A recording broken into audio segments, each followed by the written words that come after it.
नमस्कार दोस्तों, स्वागत है आपका हमारे चैनल ज्ञान लो में। आज हम सोल्व करेंगे question number 4.13, 4.14 NCERT class 11 physics exercise solution कर रहे हैं। तो क्वेश्चन है हमारे पास, a man can swim with a speed of 4 kilometre प्रति आवर इन स्टिल वाटर। एक आदमी है जो कि स्विम कर सकता है इतनी स्पीड से 4 किलोमीटर प्रति आवर, 1 घंटे के अंदर 4 किलोमीटर वो स्विम कर सकता है अगर स्टैंडिंग वाटर है। तो इसी तरह से हमें एक रिवर दी गई है जो कि 1 किलोमीटर जो उसकी चौड़ाई है, अगर वो फ्लो करती है 3 किलोमीटर प्रति आवर से, यानी कि एक नदी है जो बह रही है जो कि 1 किलोमीटर चौड़ी है और 3 किलोमीटर प्रति घंटे की रफ्तार से वो फ्लो कर रही है। तो और वो जो है जब स्विमर है जब वो तैरता है तो अपना जो उसका स्ट्रोक होता है normal to the river current होता है। तो चलिए इसको समझते हैं। पहले जो क्वेश्चन में दिया क्या गया है, तो यहाँ पर एक नदी है जो कि 1 किलोमीटर चौड़ी है और बहाव जो है इस तरह से है। अब जो बहाव दिया गया है 3 किलोमीटर प्रति आवर दिया गया है। जो स्विमर है वो इस तरफ तैरेगा, यानी कि नॉर्मल तैरेगा। अगर ये फ्लो इस तरफ है, ये इस तरह से चलेगा, तो स्विमर दिया गया है कि नॉर्मल स्ट्रोक रहेगा, जो कि हमें क्वेश्चन में दिया गया है। तो how far down the river does he go when he reaches the other bank.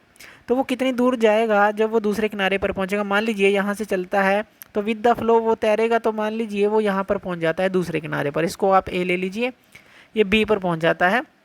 तो ये कहना चाहता है कि वो कितनी दूरी एक तरह से तय करेगा, तो वो हमें बताना है। तो ये हम निकालेंगे। तो यहाँ पर हमें क्या दिया गया है, जो स्विमर है उसकी जो स्पीड है वो कितनी है। तो हम जो स्पीड है स्विमर की वो लिख लेते हैं, जो कि है हमारे पास 4 किलोमीटर प्रति आवर। और जो हमें विड्थ दी गई है नदी की वो कितनी दी गई है, 1 किलोमीटर। तो अगर हमें टाइम टेकन निकालना है तो हमारा फॉर्मूला क्या रहेगा, वो हो जाएगा हमारा जो विड्थ है डिवाइड बाय स्पीड, यानी कि 1/4 आवर हो जाएगा। 1/4 आवर का क्या मतलब है, यानी कि 1 घंटे का चौथा हिस्सा, यानी कि फोर्थ हिस्सा उसका। तो 1 घंटे के अंदर 60 मिनट होते हैं, तो हम 60 को 4 से डिवाइड कर देंगे, 15 मिनट वो टाइम लेगा। तो ये तो हमने टाइम निकाल लिया। अब उसके बाद देखिए जो स्पीड ऑफ द रिवर हमें दी गई है वो दी गई है 3 किलोमीटर प्रति आवर।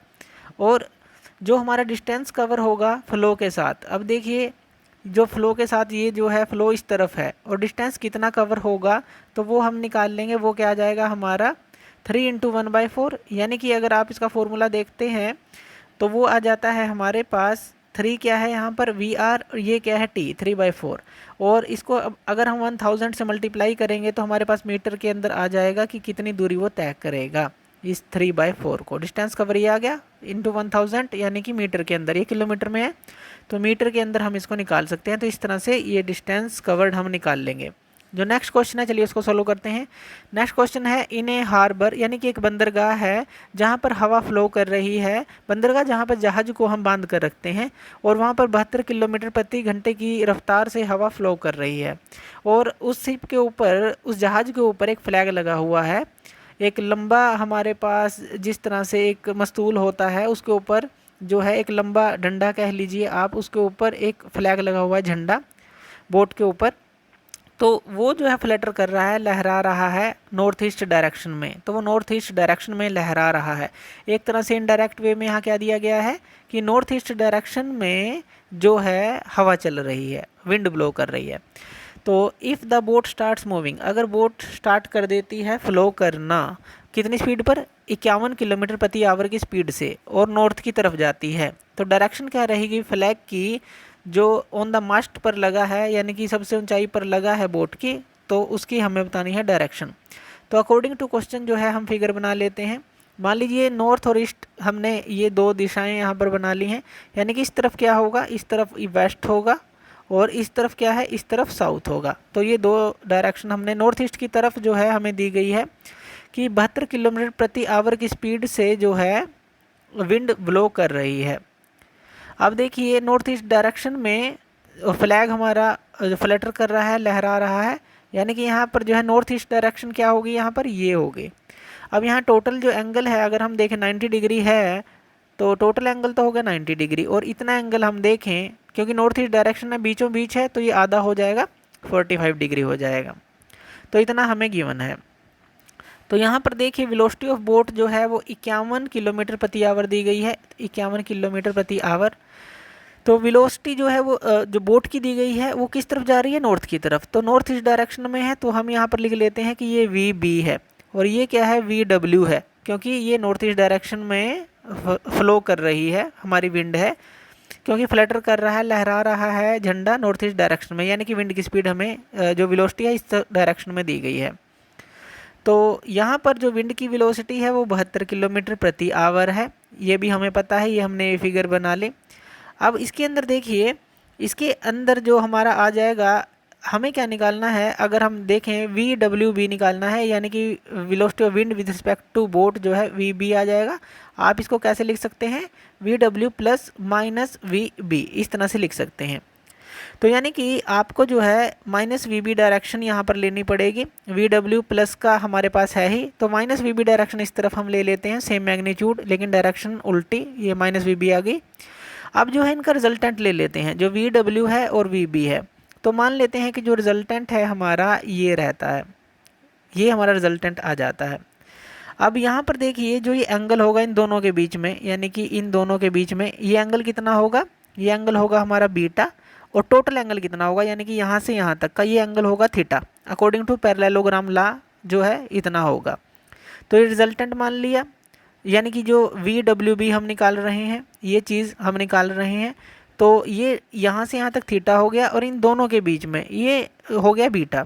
दोनों के बीच का क्या मतलब है कि यहाँ पर अगर हम टोटल एंगल देखें, अगर थीटा की बात करें तो थीटा हमारे पास कितना आ जाएगा, तो थीटा हमारे पास आ जाएगा यहाँ से, अगर हम देखें VW और माइनस VB के बीच का एंगल, इसके और इसके बीच का एंगल ये 45 है, और नीचे 90 हो गया, यानी कि यहाँ से यहाँ तक 90 हो गया, ऊपर 45, तो यानी कि 90 प्लस 45 डिग्री आ जाएगा इन दोनों के बीच का एंगल, ये हमने निकाल लिया इस फिगर से। अब ये फॉर्मूला हम लगा देंगे जो कि पैरेललोग्राम लॉ के अकॉर्डिंग है, tan beta VB sine theta और VW plus VB cos theta, ये फॉर्मूला हम लगा देंगे और इसको हम सॉल्व कर लेंगे। सॉल्व करने के बाद जो है हमारे पास ये वैल्यूज़ आएंगी, जैसे साइन 45 हमारा क्या आ गया 1/√2, कोस 45 1/√2, तो ये हम सब सॉल्व कर लेंगे यहाँ पर, और यहाँ पर भी हम सॉल्व कर लेंगे, यानी कि साइन 90 प्लस थीटा क्या आता है साइन थीटा, और कोस 90 plus theta minus cos theta, तो ये हमने यहाँ माइनस इसलिए लगाया है, तो इसको हम सॉल्व कर लेंगे। और यहाँ पे पूरी कैलकुलेशन करने के बाद आपको जब सॉल्व करेंगे तो ये आ जाएगा आपके पास, ये आएगा 1.0038, जब आप इसको सॉल्व करेंगे तो tan इनवर्स के साथ आ जाएगा, और इसको सॉल्व करेंगे 45.11 डिग्री आ जाएगा। तो ये जो है हमारे पास बीटा एंगल बनता है।